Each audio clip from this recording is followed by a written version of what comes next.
Yes, it would, and we are loading into the game right now, so we'll see what these players can offer us. But the map is Metropolis, certainly a setting for some very interesting TVZs, to say the least. And here we have it. At the 9 o'clock position on Metropolis, we have our red Zerg player represented by Mind Freak, our last remaining foreigner in the tournament. Give it up for Targa!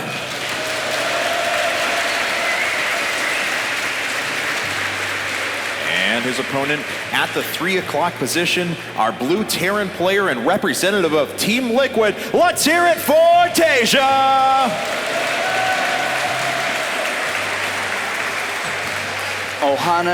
Metropolis, Cloud Kingdom, and Ohana is the 3 maps that we're going to be witnessing here. And Targa's saying to not clamp if it's a 6 pool there, but Taeja, not understanding what the word clamp is. But we are going to move forward from here on out, and we'll see if we'll see what both these players can bring to the table now. Cross positions is certainly a good place for this to start, though. Taeja is one of the best out there right now, pegged as a favorite for this tournament alongside just a couple of other players here. And, well, he's going up against the Norwegian. And not very often do we see Korea against Norway, but going into this semi-final, one of these 2 players is going to be going to the finals. One of them will be guaranteeing themselves a spot in the DreamHack Winter Finals later on this year. That's right. You mentioned so much on the line here, and we are down to the last person who won't receive an automatic seed to the tournament. But still, both these guys have gotten at least 20 points. That puts them in prime contention to keep moving up. And you've got to assume that either of these guys, if they don't get that automatic seed, they'll be represented at Bucharest next month. And that drone goes in, sees no early barracks. He's now looking around to find out what is going on. He's just going to check the full surface area of that main base and does find the barracks here. And both these player styles, Targa, especially in this matchup, can be super aggressive. We saw him play a very aggressive Zergling heavy style early on. But Taeja, on the other hand, in this matchup, his style is 0 mistakes. Even if you can call that a style, he makes no mistakes. Right. He's super macro focused. His micro is incredible, but he just has the complete set of skills to beat any player in the entire of the world. There was a game during the Team Arena Challenge 3 finals where I thought he was trolling us because we were joking. We were talking about his macro style. He got up to 3 early command centers before gas had gone down. Of course, sometimes he does that, and then threw down a 4th. And then threw down a 5th right away. And this was in a super high level, incredible game, but it still made it work. And he was able to just power ahead. He delayed for a few minutes. His opponent wasn't going to attack him. So here now, let's see Taeja throwing out the O as he finds his opponent. Does see no gas, so it looks like we're going to see a 4-coin build here to start. Yeah, we're going to see no aggression come out from Targa, which is what Taeja's now fully scouting out. And through knowing that there's no real aggression coming, Taeja has a couple of options, which I think he's already banking towards, going for a very fast 3rd command center. And going for a very fast 3rd command center, as we saw, it actually plays a big factor in keeping up with SCVs that do fall down. You're easily able to replenish them. But if you don't even lose SCVs, you have a sickening economy, a massive amount of SCVs out incredibly early on. And I think that's a great reaction considering what he's seen in this game. He knows he's not going to be under any danger from any attacks. Why not increase his economy? So if Targa gets an early read on this, as he does have an Overlord floating down around towards the bottom, it's going to be a while before he gets in a position to attack, but supposing he can find out about this, how does he react? Where does he go from here? The problem is, by the time he actually knows about it, it's already too late, because if he wanted to do anything against it, it has to be now. And he is taking double gases, and it still could be something from taking double gases, but by the time the Overlord gets there, if it even does get there, it's minutes away, and that just allows Taeja to set up defenses, and we'll see what Targa's going to do. In a best of 3, the way that Targa's mindset is going into this best of 3, he knows that Taeja is the better opponent. He said in the interview after beating Hero that he has to try something special here, try something to catch his opponent off guard, because Taeja is world class. Yeah, Taeja, I mean, Hero is absolutely one of the better players that's out there, but Taeja is one of those guys you talk about on the short list of contention for best player in the world. So he certainly has everything together at the moment. Targa, of course, getting inside of the natural with a couple of wings. Nice little run by there to disrupt mining. Causes about 40 or 50 minerals worth of mining on the mule that was sitting over there. So a decent investment. Taeja going ahead and bunkering up at the front, though, and shouldn't be caught by surprise by anything else. And we do have Zergling speed on the way for Targa, and will be taking a third base. It's very uncommon to do any form of aggression. Even if he did see something, it's such a big map here that you can't really get across the map very fast with any ground units. But we do see a relatively fast layer coming down instead of going double evolution chamber, going for +1 melee attack for the Lings, going +1 carapace. So through going for this incredibly fast layer here, I really don't think we're going to see the infestation pit come down. And the reason why is just because it's such a big map. What really can he get from using the infestation pit? Maybe it's a good defense against a standardized play, but I feel that he may be looking towards going for Mutalisks. Yeah, Mutalisks can be so effective here. There's a lot of space that circles around the map, so he has a lot of points where he can actually duck in and try and do some damage. Taeja is usually a guy who's very prepared and puts up a large ring of turrets. And look at this! Targa scouts in, but just after the orbital command lifts, he's got to expect another base is coming up. Taeja, of course, is faking Cloak at the moment. He's researching the medevac upgrade Caduceus reactor, but he'll cancel that here in a bit. A little bit of pressure through these Hellions and Marines. Going to bring down a Queen here if he's not careful. Taeja hunting that down, and is he going to be able to bring it?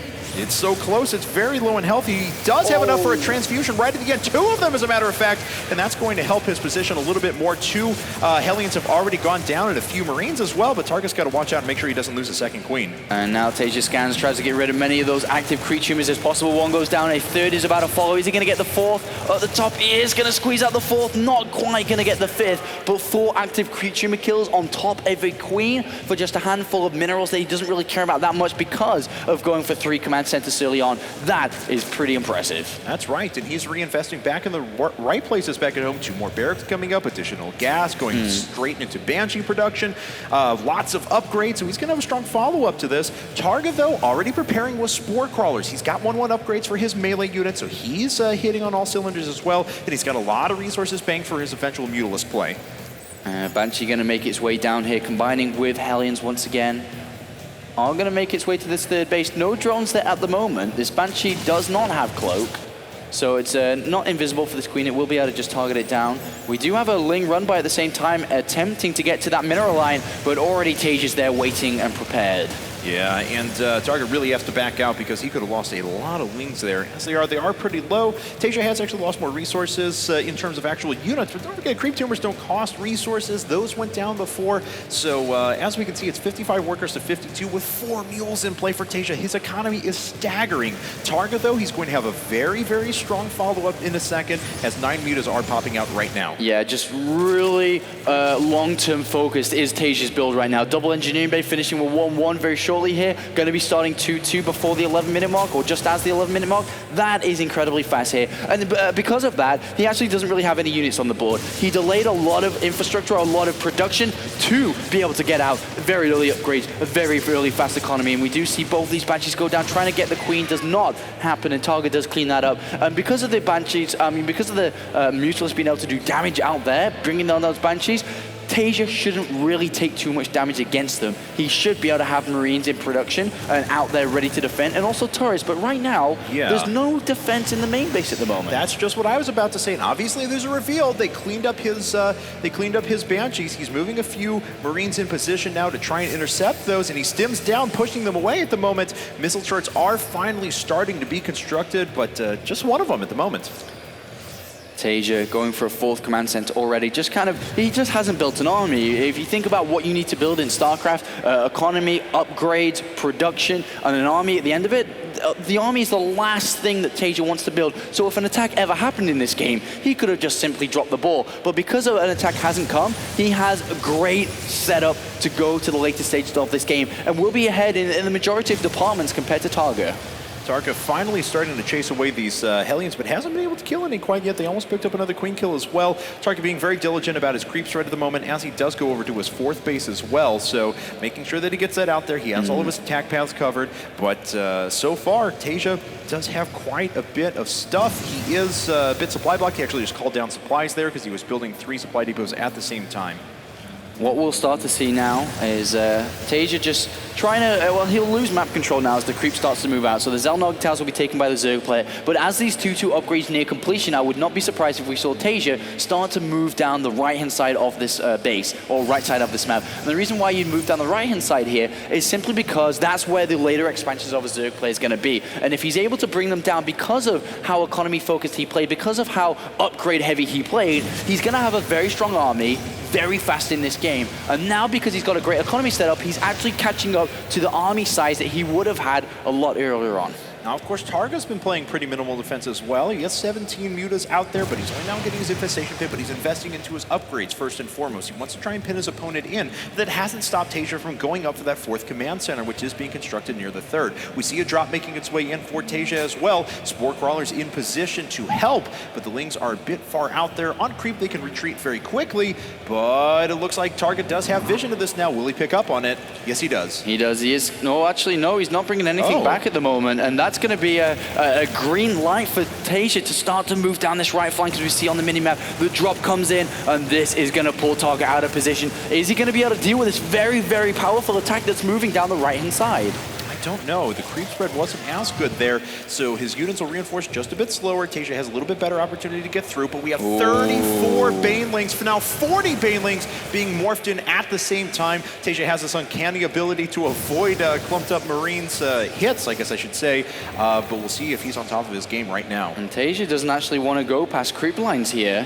That's a lot of Banelings been made there. That's a lot of gas invested. And if Taeja doesn't go, Targa looks like a bit of a fool here because he made so many defensive units. They aren't really going to be as effective as the game goes on, especially if Taeja's in a defensive stance, because we see 4 factories out. That's a lot of tank production, which nailed down Banelings incredibly. 1 tank shot, and then combine that with 4 factories out, he's going to melt every single Baneling. And we have 15 now, 20 more Banelings coming up. This is going to be a total of 60, I believe, here in a second. That is a staggering amount. Yeah, 60 Banelings altogether. Looks like Taeja does finally pick up on this. A few were killed before they were morphed, but still, this is a very powerful force. But Targa needs to get something done with it, and it's substantial, not just killing army, but probably economy too. The Mutalisks are going to have a quick look. They see the tank line, and it's pretty damn deep, to be honest. He's going to pick off a tank there. 1 going to go down, a 2nd is going to go down, and that opens up the left-hand side for these Banelings and Lings to go in. When is Targa going to pounce? When is he going to make his movement? Because it's going to be now. Oh, he's making his way up. He's actually moving through the right and the left-hand side as well, trying to target down some of the units off to the right. Loses a few of the units right away,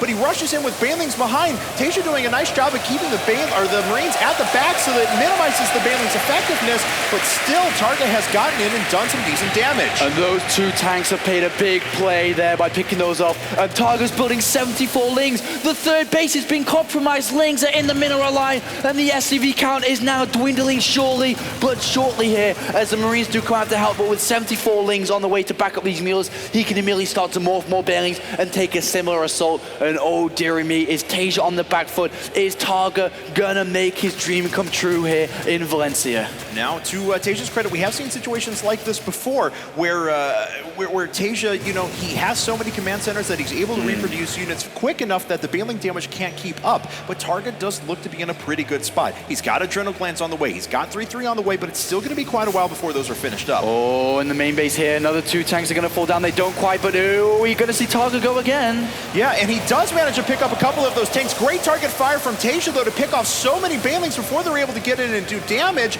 And this go-around was not as successful for Targa. He is going to lose quite a bit. He manages to kill a few SCVs, but as we can see, supplies evened up. The Ultralisk Cavern is on the way as Targa starts to switch up into Tier 3 tech, though. All right, that attack did not work as well as the previous one. The tanks did manage to explode those Banelings before they connected onto the Marines. And right now we have another Ling attack to this base on the side. The problem is here for Targa, yes, he is killing SCVs, but the real problem is the command centers. There are so many command centers. There are so many mules powering away for Taeja. He's at 7 right now. His income is barely dropping despite losing so many SCVs. Look at that, another base setup. So the damage being dealt over to Taeja is nothing. It only actually takes effect for a few seconds before it is rebuilt again. Targa does have Greater Spire on the way. He's got 4 more Ultras coming up with chitinous plating, so they are going to be very powerful here here in a bit, especially with 3-3 upgrades finishing up. But Taeja's getting that very nice position in the middle of the map. Oh, and he takes out so many Mutalisks.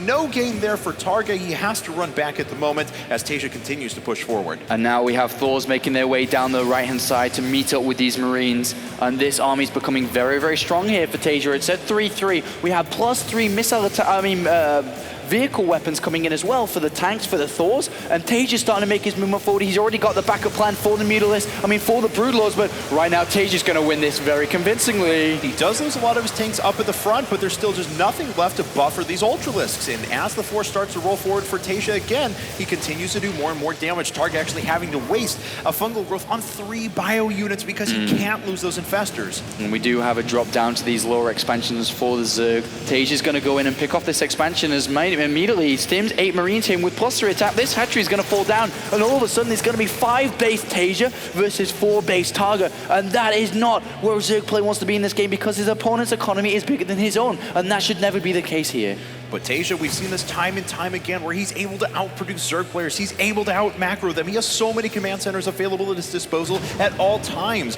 Right now, he's sitting on 6 orbital commands. He can make an immense amount of mules at any given point in time, so his mineral income is just going to be staggeringly good. And now that the starports are coming down inside the main base, we're seeing 2 additional starports as well. Tech labs are coming down. We will be going over to Ravens very shortly here to start to deal with the big massing clump of swarm Zerg units that Targa has been playing around with. A lot of Lings, a lot of Banelings, a lot of Infestors. And then once these Hunter-Seeker missiles come out with the Ravens, he's just going to blow this all up very, very easily. And Taeja is controlling this game, dealing very well with the aggression that Targa put out there, but Targa never really hit underneath the skin.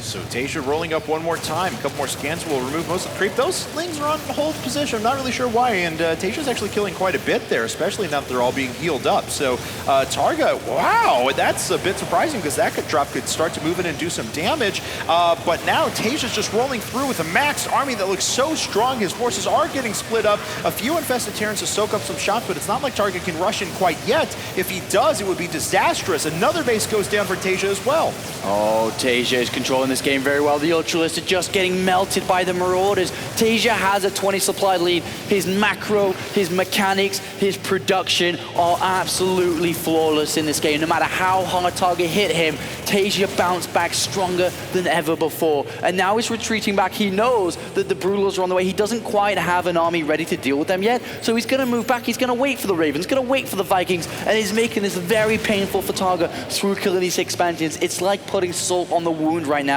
because Targa is hurting, he's bleeding, he's down to 45 workers compared to 55, but then you add mules on the top of that. Taeja realistically is looking at like an SCV economy. Yeah, and 2 more starports are actually on the way. It's going to be a total of 8, I think, I don't know, 6. There's 5 initially, and 2 more are coming up in addition. So 7 starports altogether, many reactors, many tech labs already down, and we'll see what both these players end up moving into in a second. But Targa, he's got to win a huge engagement. Not only does he have to win a huge engagement, but being on 3 bases, he's got to completely shut down Taeja's economy at the same time. Targa isn't looking to take these litter expansions again. He's put all his resources in improving his army, and now is marching forward with his army. The only army left in this game. This is all or nothing for the Norwegian. He does a nice job of capturing some tanks up at the front, but as we see, more Ravens are on the way, more air units, and continued dominance from Taeja in that regard. Fungals haven't really hit yet, and Targa did lose a few Zerglings in the buffer, trying to run up there. The mech forces for Taeja just a bit too strong. Targa swinging around the side now, though, and just going for his opponent's base. No, a bit indecisive. Loses an Ultralisk and a lot of Lings. He loses a lot there by not trying to engage, and Targa is making this so painful for himself, losing units left and right to these +3 siege tanks, these +3 Thors, and more units continue to do damage to Targa's back lines, to his economy. Drones are falling down. Targa has to push all his chips in the middle of the table with his army. This is it. He's going for it. All Taeja needs to do to win this game is hold this position. The Broodlords are getting a position now to start going after these siege tanks, but look at that. The volleys from the Vikings are so good, and it looks like Taeja wants to be a bit preemptive in attacking this. He does eat a fungal, but the rest of the forces from Targa are coming in so slowly that Taeja's able to deal with them very effectively. Still so many Thors left. The Infestors getting whittled down one by one, under 70 supply for Targa. He has no way to reproduce this army, and Taeja has successfully held, even though he lost a lot of stuff, the bank available to him is just so great. Oh, look at Taeja, though, is falling down in supply relatively fast here, but his income, his saved up bank through having such a great economy throughout the game is really saving him right now, because Targa cannot replenish this army. That was all or nothing, and with the money in the bank, Taeja's climbing back up more than double his opponent's supply at the moment. A good amount of damage has been dealt here by Targa, stopping the later expansions. The thing is, though, that stops the income for now, but with 1,000 in the bank in terms of minerals and gas, Targa has to deal with Taeja's money that he's spending so rapidly. Oh, nice job transfusing up that Ultralist to be able to hold on to it as long as possible, but now Targa's down under 50 supply, climbs above it just temporarily, but loses these queens very quickly, one after another. Taeja knows that if he takes those out, the Ultralist is soon to follow. Looks like one last transfusion is going to hit. The Ultralist tries to get out of there, but Taeja's in hot pursuit. And Taeja now, with pushing the army back, will go clean up his expansions, get rid of the pesky Zerglings that are preventing him from mining, and then once he starts to mine again, his army will rise up and will take this game. Targa down to 37 supply. His income right now is only 300 minerals per minute. Good game. And Taeja takes game number 1, trying to avenge his teammates' loss in the previous round as Targa did defeat Hero there, but things are looking very convincing for our Team Liquid Terran right now. And going on to the next map here, the next map is going to be a smaller map than Metropolis, and I absolutely believe that Targa may try to all-in Taeja here. Targa just came in that game and basically brought the best possible Targa to face against Taeja. He played his best there. It wasn't good enough. It is not good enough to beat such a dominant performance from Liquid Taeja there, who played fantastic all around. And going on to this next map, I feel that Targa will go ahead and say, I can't beat this guy straight up. He is too good. And may try something special, like how he beat down Liquid Hero just before. That's right. I mean, there were two kind of crazy games in there in the set against Liquid. See a hammer flying around there. Well done, fan. Well done. But we are going to move into the second game here soon. Targa mentioned that he wanted to do something special. You know, it's kind of weird. This is the start of a repeat of the last series that we saw with Targa. Even though it was against a Protoss player in Hero, Hero was able to kind of soundly defeat him in a nice macro game, and then Targa came back there after and won 2 very quick aggressive games. Exactly, it could happen again. But let's have a quick look at the bracket to find out how these players actually arrived into the semi-final. We do see the bracket on the left-hand side, the schedules on the left, which will be the grand final starting in just about half an hour's time. Vortex and the STC was our first quarterfinal of the day, and there we see the progression of 4GG just marching through Stefano, marching through the STC, and then is sitting in the final. And right now, Taeja did beat Sasse, the Swede, 2-0 to go up against the Norwegian, who beat Taeja's teammate in Liquid Hero, as we see down there, who is going to move on, as that is updated live, Taeja 1-0, who is going to face off against 4GG, waiting happily in the final.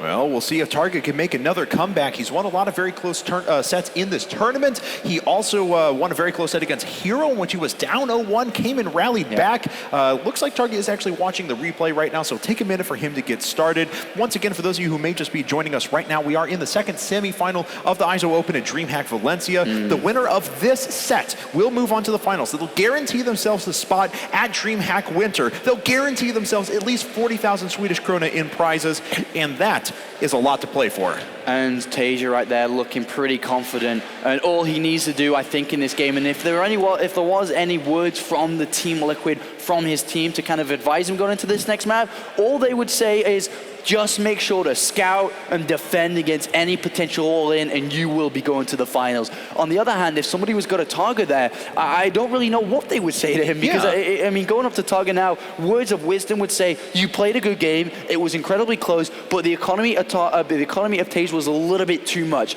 and all he needed to do was keep up his own economy in the back instead of losing it, and then he could have kept on going up and keeping up with Taeja. And Taeja's that kind of guy. I love the nice round of applause for the sunglasses. It's not like, yeah, we're cheering it on. It's well done, well done. But anyway, Taeja's that kind of player as well who, what, I have 3 command centers? You're road rushing me? You're 4K-ing me? Whatever, I'll still find a way to hold it. So almost nothing works against this guy, and that's what makes him so strong. It is indeed what makes him so strong. Well, we're about to have the second map start in a couple of seconds' time. Targa taking his time here, watching that replay. We saw a shot of him just a couple of moments at a time, idly looking at the replay, figuring out what he can do to improve himself going on to this next map. Small little refinements are the things that can turn around and come back in a series so important. And Targa now is ready to go. We are ready to go. We're going to get into this map immediately. The map is going to be Cloud Kingdom, a 2-player map, relatively small. And this could be somewhere, or this could be a map that Targa will try something against Liquid Taeja. And Valencia esports fans, are you ready for game number 2?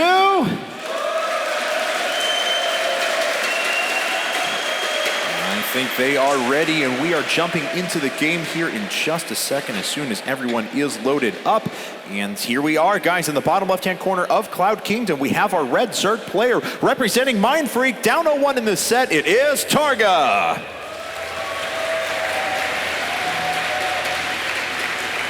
And his opponent in the upper right-hand corner, our blue Terran player from Team Liquid, looking to close things out with a 2-0 and avenge his teammate hero. It is Taeja.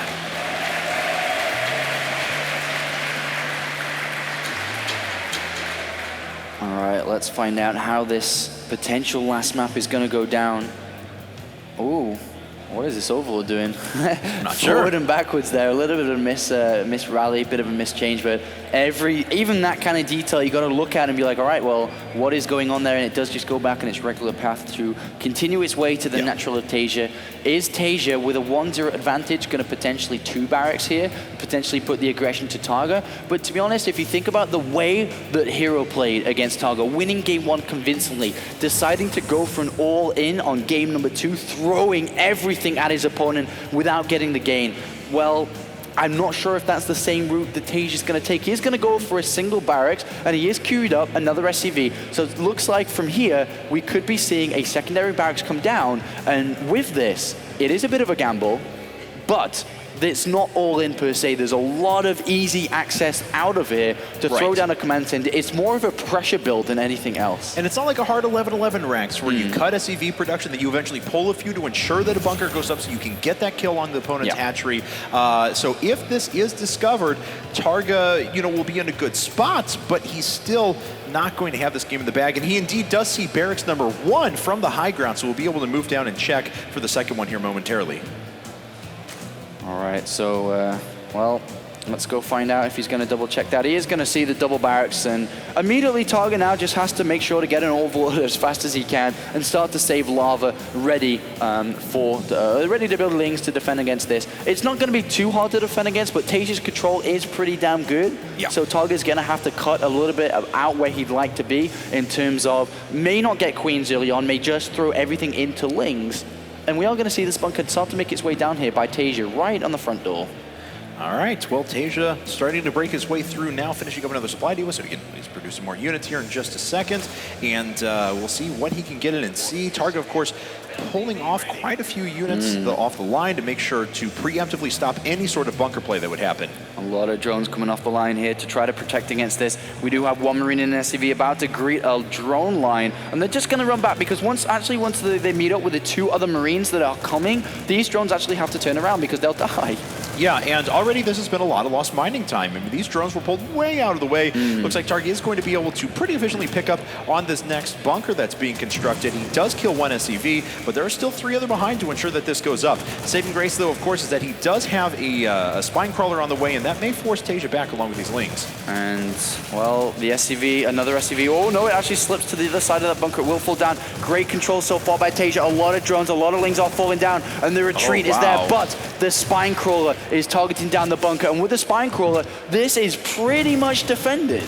But Taeja's going to continue going with this. He's going to try and heal this up. He does finish the bunker, but now he has to salvage it, trying to get some resources back for it, and does collect 75. Taeja still has a lot of units up at the front, but he is expanding back at home and continuing to wall off. Yeah, and like we said before, this is more of a pressure build more than anything else, and the pressure was created there by Taeja, and now the command center is coming down. The barracks have lifted up to create a wall off in case Taeja was to try to all in from this location, and especially because Taeja's trying to go for a 3rd command center. Oh, actually, hold that. had thought. Oh, the Spine Crawler was trying to seat itself in a better spot. Taeja uses the opportunity to move around the side and pick off a couple more workers. Oh, wow, what a great position Taeja should put himself into. Moving there as soon as, oh no, he almost gets the queen as soon as the Spine Crawler is lifted up. He goes behind, and all the lings and drones are going to have to come down. Only 6 lings in production, the queen falls. Targa, oh my god, he held this, and all of a sudden he's taking massive amounts of damage to this natural. And every single Zergling that he produces right now is not a drone that he can use to buffer his economy. So Taeja taking a second command center behind this because he knows he is doing so well. He's going to be up to 3 command centers momentarily. He's going to kill a lot of Zerglings here. He's in such a good position in the middle of this gas and minerals. Oh, look at that, moving back, and the Marines stay alive. Every single ling goes down. It's nothing but drones fighting here. Taeja just maximizing everything. If the hatchery falls down, the game is as good as over, and the lings come out to deal once again, and it looks like he will be able to hold on to this just about. Just barely, but man, these Marines have still continued to eke every advantage. 2 more workers go down there at the end. How many workers have been killed in total? 9 of them, and of course, what's not being shown there is the amount of workers that weren't produced, the larvae that was dumped into Zerglings the whole time. Let's take a look at the units tab if we can. Just 19 workers on the field now for Targa. This is really, really bad for Targa. And now he has to play a straight-up game against his opponent. We saw what happened in the last game when he played straight up, but this time he's playing straight up with his hands tied behind his back, because that's the kind of disadvantage he has against 3 orbital commands so early on here. The SCV count already in huge favor for Taeja. Just take a look at that main for Taeja here for just a second. As you can see, so many orbital commands already in play. He's got his infrastructure going. He's moving back up to those reactor Hellions. He is hitting on all fronts now. Not looking too good for Targa in this game, unfortunately, as, well, we are going to have a bit of a movement out with a handful of lings again, just to put a bit of pressure on. Actually could bring this down the Spine Crawl, but with the queen there and a handful of lings that still are floating around, it should be pushed back relatively easy. Actually, there's no lings on the border at the moment, excuse me. Oh, and he is going for double port as well. Already 1 tech lab on the way, but there's almost nothing for Targa on the field. He would just collapse to Banshees. So what Taeja is looking for here, double Banshee production. Yeah. Idly right next to each other, and this could be absolutely game ending, because if you think about it, Targa can't really go fast for Mutalisk here, and that is the direct counter to this. He's only going to be really relying on queens and spore crawlers, and well, Banshees, a good amount of numbers, are going to smash this down, and it looks like Taeja playing around with his food a little bit here by going for this strategy, because it's not really a usual strategy you actually see coming out, but he realizes that he's so far ahead that this could actually very easily just win him the game, and that hatchery only at 300 hit points. If Cloak is activated and the Banshees come in from that left-hand side and just target that down, then, like I said, if that hatchery falls down, it's as good as over for Targa. Targa, hopefully he has the foresight to put down an evolution chamber here momentarily, because if he doesn't, he will be dead, dead, dead, dead, dead. 200 gas saved up and soon to be 200 minerals. I would expect we're going to see Cloak here in a bit. Taeja certainly could bypass that in favor of just more ground units and decide to just DPS his way through this entire force. He takes out, he may not even need the Banshees. He's just powering his way through. 1 queen has fallen, the Spine Crawler's gone down. A 2nd queen going to fall here in just a second. All of the drones are pulled, and they are just going to run into this meat grinder. Oh my god, the desperation is being clearly shown here by Targa, pulling the drones left and right, going to surround with drones again, and there are 2 Hellions coming behind this. The lings fall again, 2 Hellions coming in, and Taeja is just wiping the floor with this game. It looks like it will be cleaned up, but again, look, he's even dancing his Hellions. He knows that he's ahead, and he is getting revenge. GG. GG, well played, and we have our finals, ladies and gentlemen. Liquid Taeja versus Millennium 4GG. 2 absolutely fantastic Korean Terran players going at it here, and Taeja has secured himself that all-important seed into DreamHack Winter. Give a cheer for Liquid Taeja.